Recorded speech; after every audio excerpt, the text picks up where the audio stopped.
వృత జననం. పరమధార్మికుడైన పుత్రుడి మరణవార్త తెలిసి త్వష్ట పరమకృతుడయ్యాడు. ఏ పాపము ఎరుగని నా కుమారుణ్ణి సంహరించావు కాబట్టి నిన్ను సంహరించే మరొక పుత్రుణ్ణి సృష్టిస్తాను. ఇంద్ర, నా తపశ్శక్తి ఏమిటో చూపిస్తాను. నీ పాపానికి ఫలం అనుభవిద్దువు గాని అని మనసులోనే దృఢంగా సంకల్పించుకున్నాడు. వెంటనే క్రోధాగ్నితో సమానంగా యాగాగ్నిని రగల్కొల్పాడు.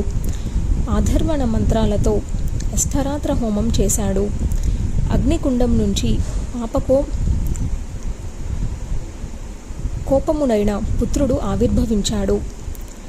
ఇంద్రశత్రు, నా తపశ్శక్తితో వృద్ధి పొందు అని త్వష్ట ఆశీర్వదించాడు. క్షణాలలో అతడు ఆకాశమంత ఎత్తు ఎదిగాడు. దిశలకు భూరటిల్లి విరాట్ స్వరూపంతో నిలబడ్డాడు. కాలమృత్యువులాగా ఉన్నాడు. తండ్రి, ఏమి చేయమంటావో ఆజ్ఞాపించు.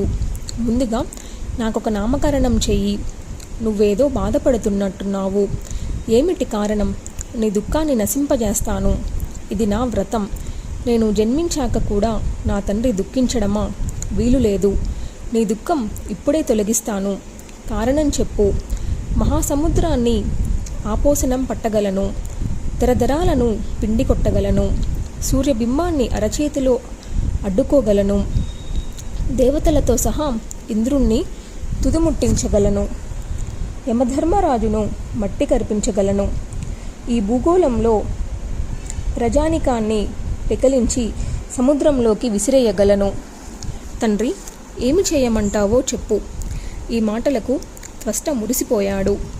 పుత్రక, వృజనం నుంచి నిన్ను రక్షించడానికి నువ్వు శక్తుడవు కనుక ఇప్పటి నుంచి నీ పేరు వృతుడుగా ప్రఖ్యాతి వహిస్తుంది. వృజినం అనగా దుఃఖం, త్రాణం అనగా రక్షణం. నీ అగ్రజుడు త్రిశీరస్కుడు ఉండేవాడు. మహాతపస్వి, వేదాంగవేత్త, సర్వవిద్యా విశారదుడు. తపస్సు చేసుకుంటుండగా ఇంద్రుడు అతడిని సంహరించాడు. వజ్రాయుధంతో సంహరించాడు. నిరపరాధిని సంహరించాడు. అటుపైని అతడి 3 శిరస్సులను ఖండింపజేశాడు. అందుచేత ఓ పురుష, శార్దూలమ, నువ్వు ఆ పాపిష్టి ఇంద్రుణ్ణి సంహరించు. వాడికి సిగ్గు లేదు, పాపం లేదు, బుద్ధి అంతకన్నా లేదు. బ్రహ్మహత్య మహాపాతానికి వాడు లోనయ్యాడు. వాడిని నువ్వు సంహరించాలి అంటూ త్వష్ట పుత్రశోకంతో బోరున విలపించాడు. కంఠం బొంగురుపోయింది. అంతలోనే తేరుకున్నాడు. వివిధ రూపాల దివ్యాయుధాలను సృష్టించాడు. వృతుడికి అందించాడు. ఖడ్గ, శూల, గద, శక్తి, తోమర, పరిమ, పటిస, చక్ర, ధనురక్ష తూణీరాదులన్నింటినీ సమకూర్చాడు. అతి సుందరము, అత్యంత దృఢము అయిన కవచాన్ని ఇచ్చాడు. మహామేఘం లాంటి రథాన్ని సృష్టించాడు. సమస్త యుద్ధోపకరాలను అందించాడు. క్రోధం కళ్ళల్లో దిగదగలాడింది. ఇంద్రుణ్ణి సంహరించమని ప్రేరేపించాడు. వేద పండితుల ఆశీస్సులు అందుకొని వృతుడు ఆ దివ్యరథం అధిరోహించి ఇంద్ర వద్దకు బయలుదేరాడు. ఈ వార్త తెలిసి ఇంద్ర పరాజితులైన సకల రాక్షసులు తమ తమ బలాలతో తరలివచ్చి వృతుడి వెంట నిలిచారు. చారుల ద్వారా ఇంద్రుడికి ఈ వార్త తెలిసింది. యుద్ధానికి వస్తున్నాడన్న వార్త అందింది. మహేంద్ర, నీ మీద క్రోధంతో త్వష్ట అభిచార హోమం చేసి ఈ వృతుణ్ణి సృష్టించాడు. సకలాయుధాలను రథము సమకూర్చాడు. మన మీదకి యుద్ధానికి పంపించాడు. అవకాశం కోసం ఎదురుచూస్తున్న రాక్షసులు ఇప్పుడు ఈ వృతుడికి బాసటగా బయలుదేరి వస్తున్నారు. నువ్వు త్వరపడాలి. యుద్ధ ప్రయత్నాలు చేయాలి. మేరు మందర సంకసుడై ఘోర భీకరంగా విరావాలతో వృతుడు వచ్చి పడుతున్నాడు. చారులు ఇలా తెలియజేస్తుండగానే మరికొందరు దేవతలు పరుగు పరుగున ఇంద్రుడి దగ్గరకు వచ్చారు. వారి ముఖాలలో బలం స్పష్టంగా కనపడుతుంది. భయం కూడా కనిపిస్తుంది. దేవనాయక, మన నగరంలో అంతటా అపశకనాలు కనిపిస్తున్నాయి. కాకులు, గ్రద్దలు, డేగలు అరుస్తూ భవనాల మీద ఎగురుతున్నాయి, వాలుతున్నాయి. పెంపుడు పక్షులు కూడా చీచీ కూచి నినాదాలు చేస్తున్నాయి. గజాస్వాది వాహనాల కన్నుల్లో నుంచి ధారగా నీరు కారుతుంది. ఇటీవల 2-3 రోజులుగా అర్ధరాత్రి పూట రాక్షసాంగన రోదనధ్వనులు దేవతా భవనాలలో విలపిస్తున్నాయట. భవనాగ్రాల మీద ఉన్న పతకాలు ధ్వజస్తంభాలు తమంత తాము నేలకు పడిపోతున్నాయి. నల్లని వస్త్రాలు ధరించిన స్త్రీలెవరో విక్రాతాకారాలతో ఇంటింటికి వెళ్ళి గృహ యజమానులను ఖాళీ చేసి త్వరగా పారిపోమ్మని బెదిరిస్తున్నారట. దేవకాంతులకు రోజు దుస్వప్నాలు వస్తున్నాయట. రాక్షస స్త్రీలు వచ్చి తమను జుట్టు పట్టుకొని లాగుతున్నట్టు కలలు వస్తున్నాయట. రాత్రిపూట నక్కల కూతలు భీషణంగా వినిపిస్తున్నాయి. మహేంద్ర, ఈ దుర్నిమిత్తాలకు కారణం ఏమిటో తెలియక ఏ ఉపద్రవం రాబోతుందో అని దేవతలందరూ భయపడుతున్నారు ప్రభు. ఇంద్రపలాయనం.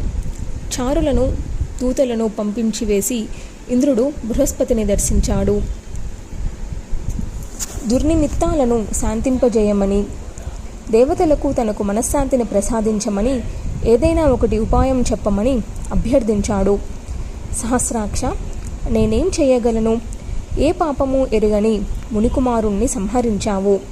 తపస్సులో ఉండగా సంహరించావు. నెత్తిమీదకి తెచ్చుకున్నావు. పుణ్యపాపాలు అత్యుత్కటంగా చేస్తే వాటి ఫలాలు కూడా సత్వరంగానే అందుతాయి. అందుచేత ఏ పనినైనా చేయబోయే ముందు బాగా ఆలోచించుకోవాలి. ఎవరిని సలహా కోరకుండా స్వయంగా వెళ్ళి ఆ రోజున తపస్విని సంహరించావు. ఈ రోజున ఇలా సలహా చెప్పమని, సహకరించమని అడిగితే నేనేం చెప్పగలను, ఏం చేయగలను? పరుల మనసులను నొప్పించే పనులు ఎప్పుడూ చేయకూడదు. పరపీడా పరాయణుడికి ఎప్పుడూ సుఖం ఉండదు. మోహలోభాలకు లొంగిపోయి బ్రాహ్మహత్య మహాపాతకం తెచ్చిపెట్టుకున్నావు. ఇది స్వయంకృతం. దాని ఫలం వెంటనే కనిపించింది. వృతుడు ఆవిర్భవించాడు. ఏ ఆయుధాలు అతడిని ఏమీ చేయలేవు. నీ వజ్రాయుధం కంటే గొప్ప ఆయుధాలు అతడి దగ్గర ఉన్నాయి. త్వష్ట స్వయంగా సృష్టించి ఇచ్చాడు. కేవలం నిన్ను సంహరించడం కోసమే వస్తున్నాడు. బృహస్పతి మాట్లాడుతుండగానే పెద్ద కోలాహలం వినిపించింది. యక్షులు, గంధర్వులు, కిన్నెరులు, మహర్షులు దేవలోకం విడిచిపెట్టి పారిపోతున్నారు. ఇంద్రుడు చూసి ఆశ్చర్యపోయాడు. వెంటనే అష్టదిక్పాలకులకు, సకల సేనాపతులకు కబురు పెట్టాడు. వసువులను, రుద్రులను, అశ్వినీలను, సూర్యచంద్రులను తమ తమ సేనలతో బయలుదేరి రావాల్సిందిగా ఆజ్ఞలు పంపించాడు. క్షణాలలో సన్నదులై విమానాలు అధిరోహించి తరలివచ్చారు. ఇంద్రుడు ఐరావతం అధిష్ఠించి వజ్రాయుధం ధరించి సేనాగ్రభాగాన నిలిచాడు. వృతుడికి ఎదురు నిలిచాడు. వృతుడు సకల దానవ సేనా సహితుడై మానసోత్తర తీరంలో విడిది చేశాడు.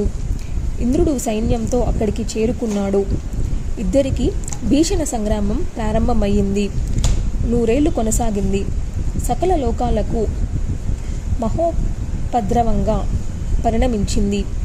అష్టదిక్పాలకులు ఒక్కొక్కరు వీగి పలాయనం చిత్తగిస్తున్నారు. ముందుగా వరుణుడు పారిపోయాడు. తరువాత వాయుగుణం, అటుపైన యముడు, సూర్యుడు, చంద్రుడు వరుసగా పరుగులు లెక్కించారు.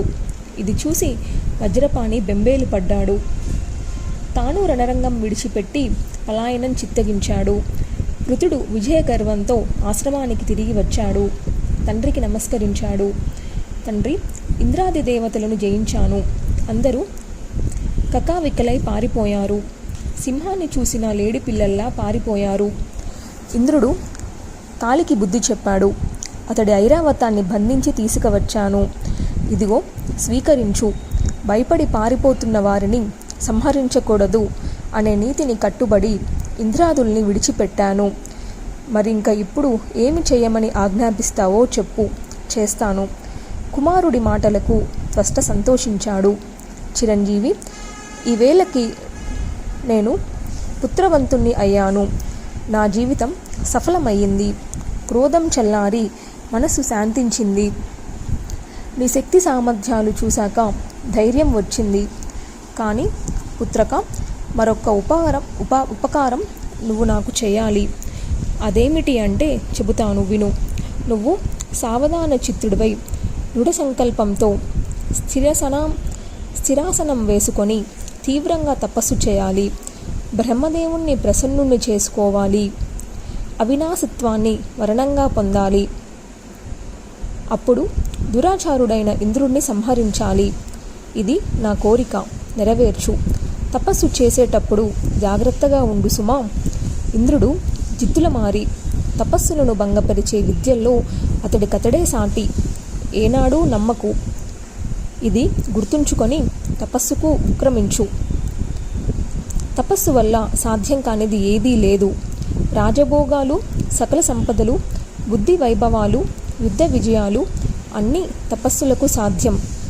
బ్రహ్మను ఆరాధించు. అతడు సంతృప్తి చెందితే ఏ వరమైనా ఇస్తాడు. వరం పొంది పాపిష్టి ఇంద్రుణ్ణి సంహరించు.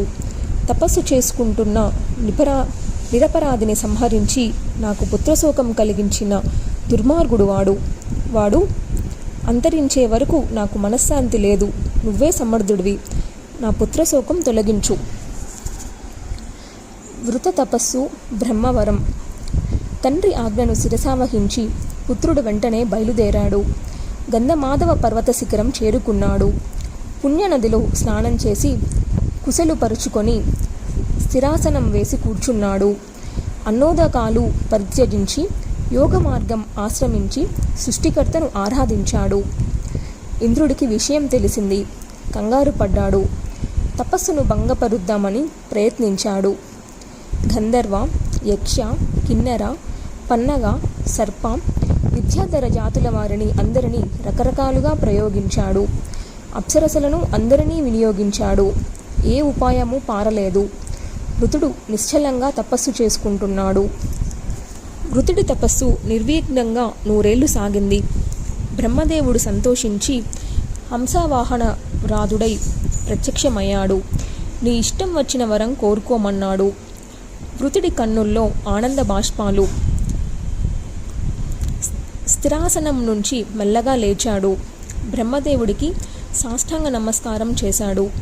లేచి వినయంగా అంజలి బంధంతో నిలబడి, బ్రహ్మ, నీ దర్శనంతో నేను దేవతా ప్రభువు కన్నా గొప్పవాడిని అయ్యాను. నీ ప్రేమకు, నీ వాత్సల్యానికి మరొకసారి శిరస్సు వంచి నమస్కరిస్తున్నాను. వేదనిది నాది ఒకే ఒక్క చిన్న కోరిక. ఈపాటికే నా భావం గ్రహించి ఉంటావు. అయినా అడగమన్నావు కనుక అడుగుతున్నాను. లోహకాష్టాది నిర్మితాలైన ఏ ఆయుధాలతోనూ నాకు మరణం లేకుండా వరం అనుగ్రహించు. యుద్ధరంగంలో నా బలం క్షణక్షణము వృద్ధి పొందాలి. నేను దేవతలకు అజేయుడిని అవ్వాలి. బ్రహ్మదేవుడు చాలా స్పష్టంగా నవ్వాడు. స్ఫుటంగా కూడా నవ్వాడు. వృత, నీ వాంఛితం నెరవేరుతుంది. ఎండినది గాని, తడిసినది గాని, పాషాణ నిర్మితం గాని, దారు నిర్మితం గాని అయినా ఏ ఆయుధంతోనూ నీకు మరణం ఉండదు. సంతోషమే కదా. ఇక వెళ్ళిరా అని చెప్పి చతుర్వదనుడు అంతర్ధానం చెందాడు. వృతుడు సంబరపడుతూ ఇంటికి వెళ్ళాడు. తండ్రికి వరం సంగతి చెప్పాడు. ఫస్ట్ ఆనందించాడు. కుమార, నీకు శుభముగాక. మన శత్రువు దేవేంద్రుడు, త్రిశిరస్కుడిని సంహరించిన ఘాతకుడు, మహాపాపాత్ముడు. వెంటనే అతడిని సంహరించి నాకు నిజమైన ఆనందం కలిగించు. నువ్వు ఇంద్రపదవిని అధిష్ఠించాలి. నేను చూడాలి. అప్పుడు నా మనోవ్యధ తీరాలి. నాయన, తండ్రి జీవించి ఉన్నంత కాలము అతడి మాటను జవతాటకపోవడము, గతించిన పిదప అతడి పేరు అన్నదానాలు పుష్కలంగా చేయడము, గయలో పిండ ప్రదానం చేయడము అనేవి 3 ఉత్తమ పుత్రుడి లక్షణాలు.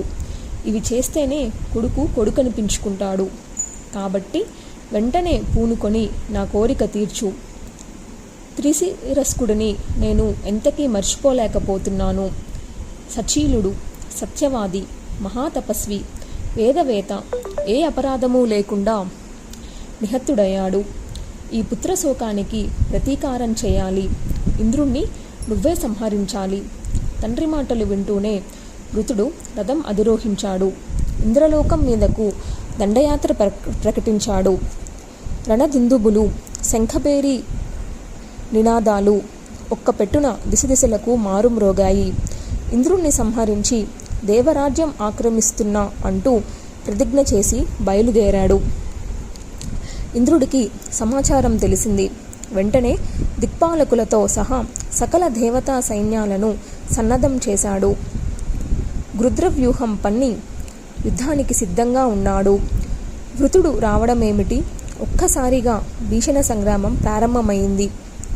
ఇంద్రుడు సరాసరి వచ్చి వృతుణ్ణి ఢీకొన్నాడు. ఇద్దరికీ లోకభీకరంగా ద్వంద్వయుద్ధం సాగింది. హఠాత్తుగా వృతుడు ఇంద్రుడిని ముఖం మీద బలంగా కొట్టాడు. తాళలేక ఇంద్రుడు తూలిపడ్డాడు. అతడు తేరుకునేలోగా వృతుడు బంధించాడు. త్వష్ట ఆనందంతో కేరింతలు కొట్టాడు. దేవతలు హాహాకారాలు చేశారు.